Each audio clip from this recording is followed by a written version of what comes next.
Hello viewers, আসসালামু আলাইকুম। Welcome back to my khichuri family and আমরা চলে এলাম বাকো বাংলাদেশ অ্যাসোসিয়েশন অব ওহাইও এর ঈদ রিউনিয়ন 2024 অ্যান্ড বর্ষবরণ। অ্যান্ড আমরা এখন এই যে বিরতি চলছে, আমাদের খাওয়া দাওয়া চলছে। অ্যান্ড এরপরে যে সাংস্কৃতিক অনুষ্ঠান রয়েছে, কিছু আমাদের ব্যান্ড সঙ্গীত রয়েছে। তারপরে হচ্ছে যে আকর্ষণীয় যেটা, সেটা হচ্ছে মঞ্চনাটক 2 দুগুণে 4। এটা হচ্ছে আজিজুল হাকিম অভিনীত অ্যান্ড জিনাত হাকিম পরিচালিত, আমাদের সবার পরিচিত মুখ তানিয়া আহমেদ ছবি, ওনারা অভিনয় করছে। অ্যান্ড আমাদের লোকাল যা শিল্পী রয়েছে বাংলাদেশি, তার মধ্যে ফয়সাল আহমেদ এবং শিউলি শিলা আন্টি, ওনারা হচ্ছে অভিনয় করছে। তো আশা করছি আপনাদেরকে এই অনুষ্ঠানটি ভালো লাগবে। সো চলুন চলে যাওয়া যাক অনুষ্ঠানে। আর একটা কথা, যেটা হচ্ছে আমরা এতদিন ছোটোবেলা থেকেই কিন্তু আমরা যাদেরকে নাটকে দেখে এসেছি টিভিতে, তাদেরকে ইন পার্সন দেখতে পারলাম সামনাসামনি, এবং তারা অভিনয় যেরকম ভালো করে, মানুষ হিসেবে তার চেয়ে অনেক ভালো মানুষ। এবং আমরা হয়তো নাটকের কিছু খণ্ড খণ্ড অংশ শেয়ার করব, এখানে পুরোটা শেয়ার করতে পারবো না। তবে আপনারা যদি পুরো নাটকটা দেখতে চান, তাহলে আমাদের খিচুড়ি ফ্যামিলি ফেসবুক পেজে লাইভ আছে, আপনারা সেখানে দেখতে পারেন।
দুই থেকে তিনটি নাটক মঞ্চস্থ হয়। তবে এবারে নতুনত্ব হচ্ছে এই তিনটি বাংলাদেশ থেকে এসেছে, শুধু আপনাদেরকে এই সুন্দর নাটকটি উপহার দেওয়ার জন্য। সবচেয়ে গুরুত্বপূর্ণ ব্যাপার হলো, এতে অভিনয় করেছেন সেলিব্রিটি পারফর্মার আজিজুল হাকিম। তার জন্য একটি জোরে করতালি হোক আজিজুল হাকিম। এবং ফারজানা আক্তার ছবি। নাটকটি লিখেছেন ও পরিচালনা করেছেন ওনার স্ত্রী জিনাত হাকিম। তাছাড়াও কলম্বাসের কিছু লোকাল শিল্পী, কিছু আমাদের পরিচিত মুখ নাটকটিতে অভিনয় করবেন। এককালীন বাকুর সাংস্কৃতিক সম্পাদক অভিনেত্রী সুলতানা নাহার শিউলি নাটকটিতে অংশগ্রহণ করছেন। Thank you. Now we are asking 10 minutes from you, preparation and directed this play. We are familiar with stage dramas in this city, but the novelty of this effort and the team of performers that have flown all the way from Bangladesh, from Dhaka. On top of that, you get to meet a few of our celebrity performers like Azizul Hakim, Farzana Akhtar Chobi. Let's give you a very brief introduction of the drama group, Dui Dugunar Char. First, a local and they will introduce the participants or the performers for the drama. তিনি খুবই জনপ্রিয়। 2013 সালে মেরিল প্রথম আলো সমালোচকদের পুরস্কার পেয়েছেন। দেশে টিভি, ডকুমেন্টারি ও সিনেমায় অভিনয় করে দর্শকদের অনেক প্রশংসা কুড়িয়েছেন। Farzana Chobi, her stage name is Sheila, who is doing the leading role of tonight's drama. She is also a very well-known actress who received Best TV Drama Performer in 2013 by Meryl Prothom Alo Critic Choice Award. She's acted in films and documentaries as well. নাটকের ছেলের বউয়ের চরিত্রে অভিনয় করবেন। Model হয়ে অভিনয়ে পদার্পণ করেন। আজ তিনি অনেক পরিচিত মুখ। তিনি একাধারে অভিনয় শিল্পী, কোরিওগ্রাফি ও নাট্য পরিচালনায় দক্ষতার স্বাক্ষর রেখেছেন। চলচ্চিত্রে অভিনয়ের জন্য তিনি জাতীয় চলচ্চিত্র পুরস্কার পেয়েছেন। Screen name Shoma, acting as a daughter-in-law of the father of tonight's play. She started her career as a model and then got into acting. She has won national awards performing in films, as well as collected many awards for taking part in many TV dramas, films, and web series. She's also a choreographer as well as a director. নাটকে শিলার ছোট বোনের চরিত্রে অভিনয় করেছেন। তিনি অভিনয় ছাড়াও নাটক পরিচালনা করে থাকেন। সেটিং চলতেছে এখন।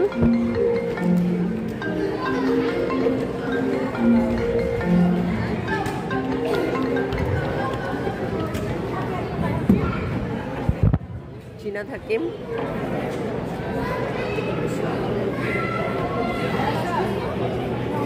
এখানে সব মাইক্রোফোন ঠিক আছে কিনা, সবগুলো রেডি আছে কিনা এগুলো চেক করতেছে।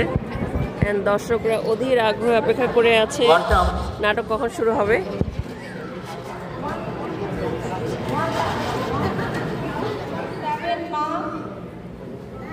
আচ্ছা, এখানে হচ্ছে সব সেট আপ করে নিচ্ছে নাটকের আগে। বাহ, অনেক কিছু করতে হয়। আবার আমরা একটু 1 থেকে আসি। নাম্বার 1। এই বর্ষা, আমি তোমার কথা শুনতে পাচ্ছি, চুপ করো।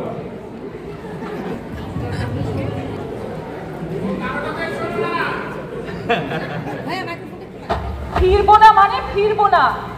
তোমাদের বাসায় আমি আর ফিরে যাব না। ওই বাড়ি তুমি আর তোমার মা বাবা ভাই বোনের, ও বাড়িতে আমি আর ফিরবো না। আমাদের বাসা মানে এটা তো তোমার। ওই নরকে আমি আর ফিরে যাব না। চিরতরে চলে এসেছি। চিরতরে চলে এসেছি। আমি তো কিছুই বুঝতে পারছি না আপু।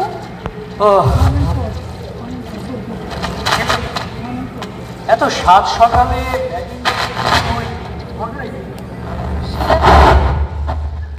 হ্যাঁ, আমি মনে হচ্ছে যেন ভূত দেখছো। তোমাকে দেখছি।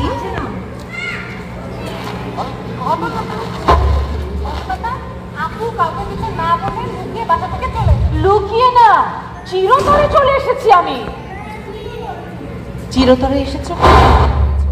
রানাকেও সাথে নিয়ে আসতে। আরে রানার উপর রাগ করেই তো আমি চলে এসেছি। সকালবেলা ঘুম থেকে উঠে ব্যাগপত্র গুছিয়ে চুপ করে আমি চলে এসেছি। সবাই তখন ঘুমিয়েছিল। অবশ্য আমার শ্বশুর জেগেছিলেন, কিন্তু উনি তো কানে ভালো শোনেন না, তাই কিছু শুনতে পাননি। তাছাড়া উনি সকালবেলা পেপার পড়ছিলেন। ঘুম থেকে জেগে নামাজ পড়ে পেপার পড়ছিলেন। আর পেপার যখন উনি পড়েন তখন দুনিয়াদারির কোনো খবর রাখেন না। পেপারটা এমন ভাবে উনি মুখস্থ করেন যেন ওসবের উপর তার পরীক্ষা। হ্যাঁ, পেপারের এই মাথা থেকে শুরু করে ওই মাথা পর্যন্ত সকাল থেকে দুপুর অবধি খুঁটে খুঁটে খুঁটে পড়তে থাকেন। ভদ্রলোকের জন্য না পেপারটা আমি পড়তেই পারি না। ডিসগাস্টিং। মানুষ না, হ্যাঁ? তাহলে ওনাকে কেন ভদ্রলোক ভদ্রলোক করছিস? আর ওনার সম্পর্কে এই ধরনের কথা কেনই বা তুই বলছিস? হ্যাঁ, কি হয়েছে তো? মেজাজ খারাপ হয়েছে। রানার উপর আমার খুব মেজাজ খারাপ হয়েছে। ওই নরকে আমি আর ফিরে যাব না। বলে কি? শ্বশুর বাড়িকে বলছে নরক? হ্যাঁ বড় ভাইয়া, ওটা শ্বশুর বাড়ি না, ওটা নরক। সত্যি বলছি, একদম মিথ্যে বলছি না। শুনতে খারাপ লাগে, এরকম সত্যি বলতে হয় না সোনা। ও, নরক শুনতে বুঝি খারাপ লাগছে? একটু খারাপ লাগছে আর কি। তাহলে তাহলে ওই জাহান নামে আমি আর ফিরে যাব না। বুঝতে পারলাম না, একবার বলে নরক, জাহান্নাম। ওটা শ্বশুর বাড়ি না, ওটা জাহান্নাম। হ্যাঁ। আচ্ছা শোনো, তোমার না অফিসে দেরি হয়ে যাচ্ছে বলছিলে? দেরি তো হচ্ছে। তুমি যাও, আমি দেখছি। দেখো আমি কেন চলে আসছি, দেখছি। কিছুই বুঝতে পারছি না। ওরে বাপ রে বাপ। দেখছি। ভাই ভাবি। হ্যাঁ গো ভাইয়া, কি আমি যে এসেছি পছন্দ করেনি, খুশি হয়নি তাই না? দেখো না কেমন রাগ করে চলে গেল। আসলে তুমি যেভাবে এসেছো, যেভাবে কথা বলছো, তোমার ভাইয়া ঠিক পছন্দ করছে না, এইটাই আর কি। হ্যাঁ, রাগ করে একেবারে একেবারে শ্বশুর বাড়ি, ও না না, জাহান থেকে চিরতরে চলে এসেছে। আচ্ছা, আমি তো শুনেছি বরিশালের মানুষের নাকি একটু রাগ বেশি হয়। হ্যাঁ, এ তুমি ঠিকই শুনছো। তোমাকে তো কখনো রাগ হতে দেখিনি। হ্যাঁ? আর তুমিও তো এখানে শ্বশুর বাড়িতে আছো, জাহান্নামে এখন না। আরে না না না, রানার কথা মনে হতেই আমার মাথাটা গরম হয়ে যাচ্ছে। জাহান্নামের আগুনের মতো সমস্ত শরীরটাও জ্বলছে। নাউজুবিল্লাহ নাউজুবিল্লাহ, স্বামী সম্পর্কে এটা কি বললা তুমি? শোনো, কথাটা শোনো নাই, রাইরা গেলেন তো হাইরা গেলেন।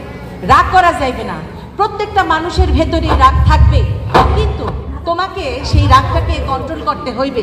শোনো, বরিশালের মানুষের নাকি রাগ আছে অনেক বেশি। এই যে আমারে দেখো না, আমার ভেতরেও রাগ আছে, কিন্তু আমার একটা রিমোট কন্ট্রোল আছে। সেই রিমোট কন্ট্রোলের সুইচ জানে লেয়া আছে রাগ। এই সুইচের মধ্যে ওই চিপ দেবই না, করবো কন্ট্রোল কন্ট্রোল।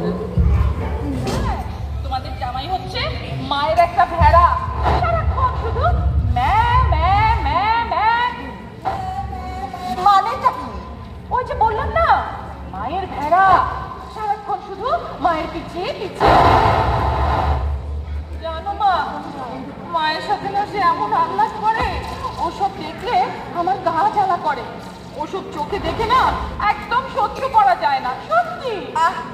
তাই তুই বল, তাই বলে কি ঈদে কেউ বাড়ি থেকে অন্য জায়গায় যায়? আচ্ছা, ঈদ মানে কি তুমি বলো তো মা? ঈদ মানে হচ্ছে আনন্দ, কিন্তু আমার তো কোনো আনন্দ নেই, তাই আমার কোনো ঈদও নেই।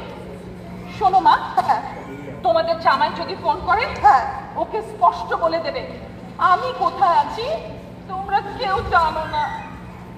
সে কি জামাইয়ের সাথে মিথ্যা কথা বলবো? ওটা আমি পারবো না বাবু। তাই মা? হ্যাঁ। তোমাদের কাছে কে বেশি আপন, আমি নাকি তোমাদের জামাই? কেন তুই কিন্তু তুই বলে জাম, আমি মিথ্যা কথা বলতে পারবো না। মা শোনো, হ্যাঁ, আমি তোমাকে ও বাড়ির ইতিহাস বই বই করে সব বলবো। সবকিছু শোনার পরে তুমি নিজেই বলবে আমি যে কাজটা করেছি ঠিক কাজটা করেছি। আরে আমার মাথাটা কেমন ভো করছে, আমার কানটা ঝিঝি করছে, আর বুকটা ধরপড় ধরপড় করছে। আমার এসব, আমার মনে হয় প্রেশারটা বেড়ে গেছে। যাই বৌমাকে বলি আমার প্রেশারটা একটু মেপে দিই। তুই এখানে থাক, কথা আমি পরে শুনবো, ঠিক আছে? মা না, এটাই ফাইনাল। শিলা, এভাবে বাড়াবাড়ি করা ঠিক হচ্ছে না। আর পাড়া প্রতিবেশীরা কি বলবে? নিশ্চয়ই তোমার মা তোমাকে এইসব শিখিয়ে দিয়েছে, তাই না? আর পাড়া প্রতিবেশীরা কে কি বললো তাতে আমার কিচ্ছু যায় আসে না। আর শোনো, কোনটা ভালো কোনটা মন্দ তা বোঝার মতো যথেষ্ট বয়স আর বুদ্ধি দুটোই কিন্তু আমার হয়েছে। তোমার মাকে বলে দিও, কেমন? আর এটাও বলে দিও, শুধু চুল পাকলেই মানুষের বুদ্ধি হয় না। শিলা, বোঝার চেষ্টা করো, বাসার সবার মন খারাপ। ঈদের দিন মাত্র একদিন বাকি আছে, তুমি বাসায় নেই। শিলা, প্লিজ চলে এসো। আমি যাব না, যাব না, যাব না, যাব না। আমি চিরকুটে লিখে দিয়ে যাব আমি আত্মহত্যা করব। আত্মহত্যার পরে আমি চিরকুটে লিখে দিয়ে যাব আমার মৃত্যুর জন্য দায়ী তুমি, রানা। বলে কি আত্মহত্যা করবে আর তার জন্য আমি হব দায়ী? পাগল নাকি? আত্মহত্যা করবে? আত্মহত্যা?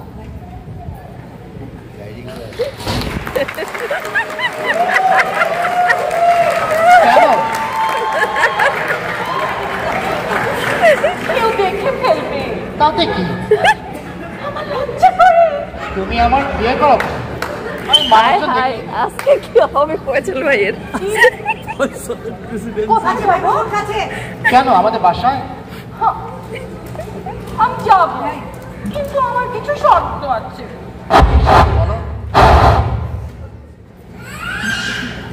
তোমার মা আমাদের দুজনের মাঝে বেশি ইন্টারফেয়ার করতে পারবে না। আচ্ছা, বেতনের সব টাকা তুমি আমার হাতে দেবে, কেমন? আচ্ছা দেব। মা যদি দরকার হয় মা আমার কাছ থেকে চেয়ে নেবে, ঠিক আছে? আচ্ছা ঠিক আছে, বলে দিব। টেলিভিশনের রিমোট কন্ট্রোল, সেটা কিন্তু আমার হাতে থাকতে হবে। ওই যে তোমার ছোট ভাই রিমোট কন্ট্রোল দিয়ে সারাদিন স্পোর্টস চ্যানেল দেখতেই থাকে। আমি না আমার পছন্দের হিন্দি সিরিয়ালগুলো দেখতে পারি না।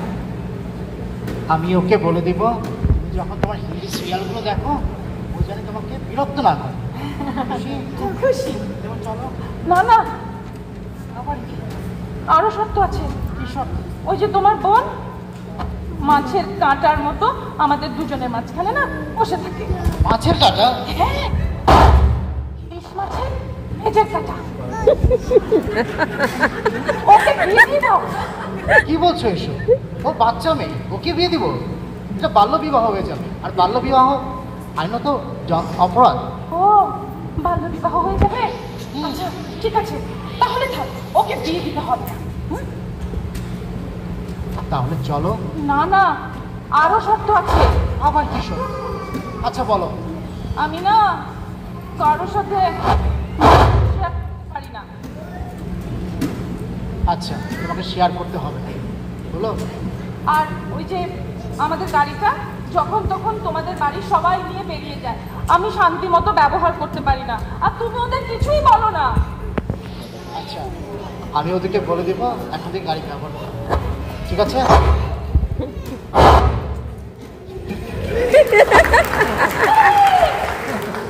আবার কি?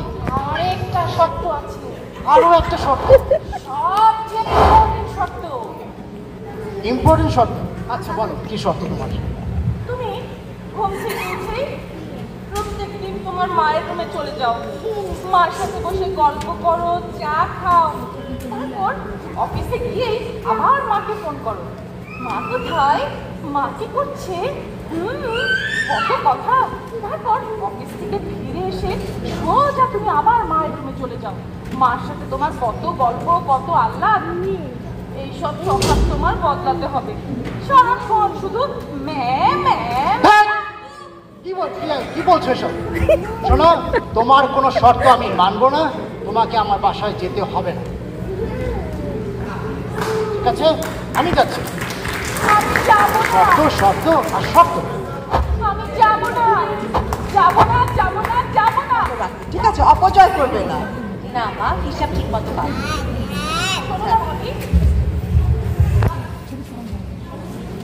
নানা তোমার বর, বর আর ঘরের কথা বরকে বলতে হয়। শোনো মা, এই শাড়িটা কবে নিয়েছো? নতুন? জি, কদিন হলো নিয়েছি। আর আমি এই শাড়িটা গত 2 বছর ধরে পরছি। এইভাবে দুদিন পর পর জামা কাপড় কিনলে টাকা জমবে? ভবিষ্যতের জন্য সঞ্চয় করতে হবে তোমার। সব কিছু ঠিকঠাক মতো লিখে রাখবে আর অপচয় করবে না।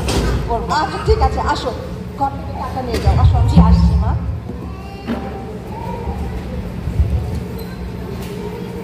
ভাবি, বলো।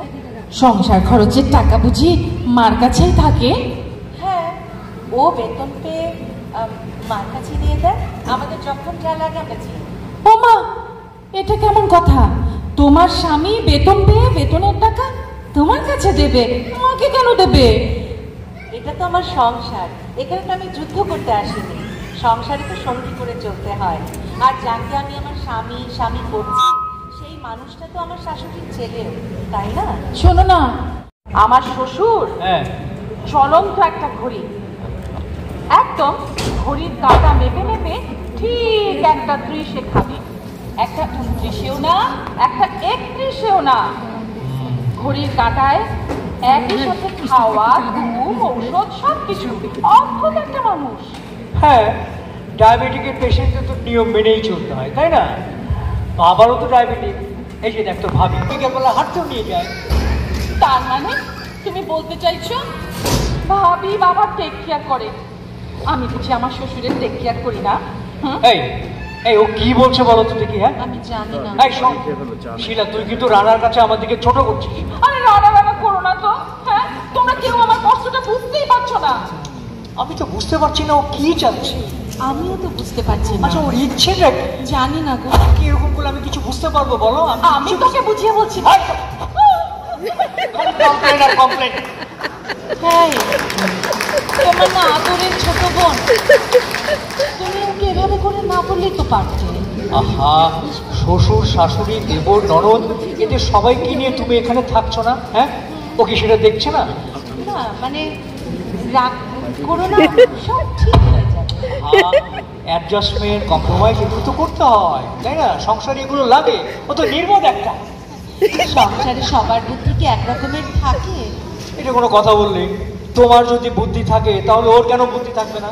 হ্যাঁ, চিন্তা করেন, আমার সাথে হ্যাঁ তুলনা করতে এসে এই সোমা বেগমের সাথে শিলা বেগমের পৌঁছেই গেছি, একটুখানি বাকি আছে। ওয়ান পিস মেড কারিগর রেডি। এই সোমা, আচ্ছা এই সমস্যার কি সমাধান করবো বলো তো? আমি তো মহা মুশকিলে পড়ে গেলাম। এই যত বড় সমস্যা তত বড় সমাধান বলে গেছে। কে বললে গেছে? হ্যাঁ, নামটা মনে পড়তে আসে না, তবে সমস্যার সমাধান নেবে এইটা আমি তোমাকে বললে দিলাম। আসো আসো শোনা, আসো।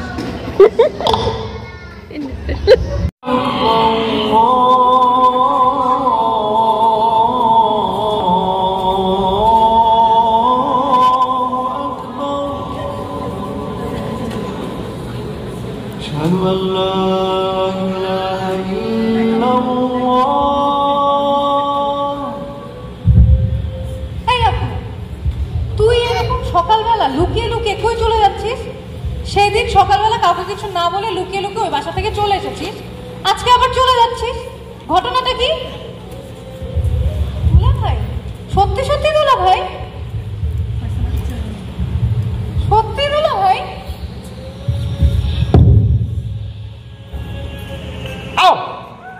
সত্যি দুলা ভাই, আপনি এরকম লুকিয়ে লুকিয়ে আসছেন কি জন্য? দুলা ভাই, এইভাবে চলে যাওয়া যাবে না, লুকিয়ে লুকিয়ে এসে ফোন নিয়ে চলে যাবেন আমার আপনি। না না না না, এইভাবে চলে যাওয়া যাবে না। মা বাবা দেখো কে এসেছে। মা বাবা, বড় ভাইয়া, ছোট ভাইয়া, দেখো বড় ভাবি।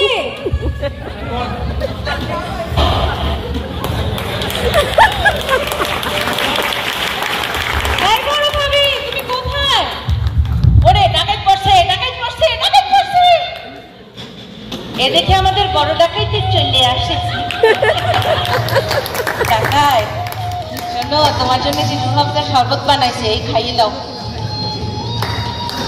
কি আজ ঈদ, বাসা যেতে হবে। এত মিনমিনেই বললে তো হইবে না। শোনো, আমার ওই যে রাগের যে সুইচটা, ওইটা কিন্তু চিপ মারি দেবো, তারপরে কিন্তু সুপার টুপার রাগ হয়ে যাবে, তখন কিন্তু পিছাতে পিঠে আইসাতে ঢাকতে রাখবো। সত্যি সত্যি খাইয়ে দাইয়ে বলে চলে যাবা। শোনো দাদা, বুঝতেই তো পারছো আমার বোনটা খুবই অবুঝ। আর শিলা শোন, এভাবে কিন্তু যখন তখন বাসার থেকে আর বের হওয়া যাবে না, ঠিক আছে? হ্যাঁ, রাগ করে কিন্তু আসা যাবে না। এই যে যাও, সুন্দর করে বাড়িতে যাও।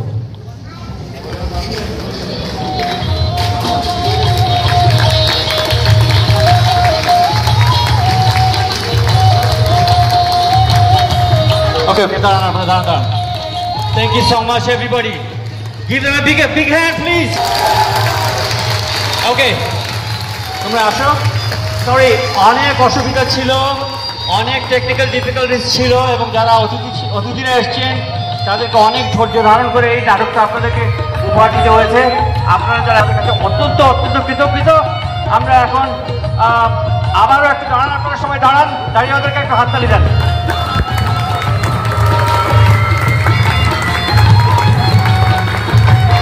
আপনারা যাবেন না, একটা ছোট্ট একটা নিবেদন আছে ওই নাজার। হ্যাঁ ঠিক আছে, এখন তুমি তাহলে যারা করো। আর বিশেষ করে ধন্যবাদ জানাই আমি এই অতিথি যারা এত কষ্ট করে আমাদের সাথে মাইক্রোফোনটা কাছে না।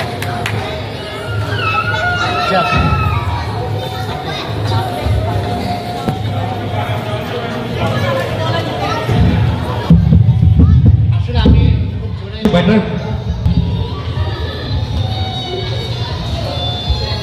সো আমি পরিশেষ সবাইকে বলবো অনেক ধন্যবাদ আমাদেরকে এতটা সময় আমাদের সাথে ছিলেন। আর বিশেষ করে আমি ধন্যবাদ জানাতে চাই আমাদের মেহবুব আঙ্কেলকে। উনি শুরু থেকে শেষ পর্যন্ত উনি আমাদেরকে অনেকটা সময় দিয়েছেন, আমাদেরকে গাইড করেছেন। আচ্ছা, আমি আমি একটু মাইকটা আঙ্কেলকে দেবো। আচ্ছা, আমাকে সরোয়ার ভাই বললেন যে একটু রাফেল ড্র আছে, আপনার কি একটু ওয়েট করবেন? এটা কে কি পেতে পারেন কোনো পুরস্কার হয়তো।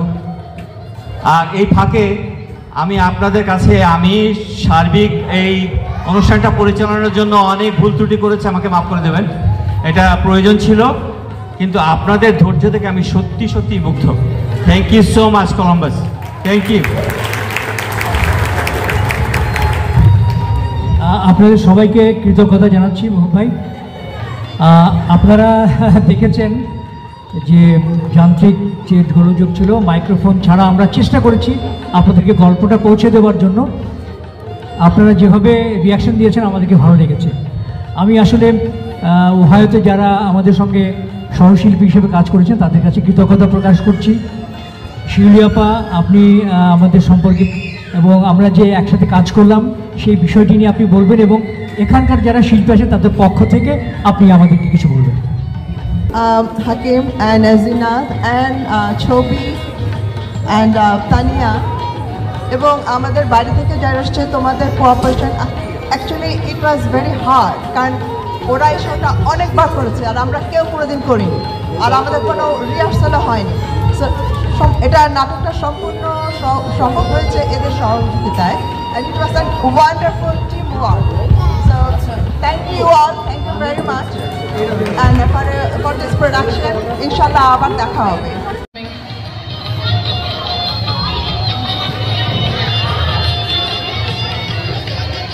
তো তো আমাদের নাটক শেষ হয়ে গেল,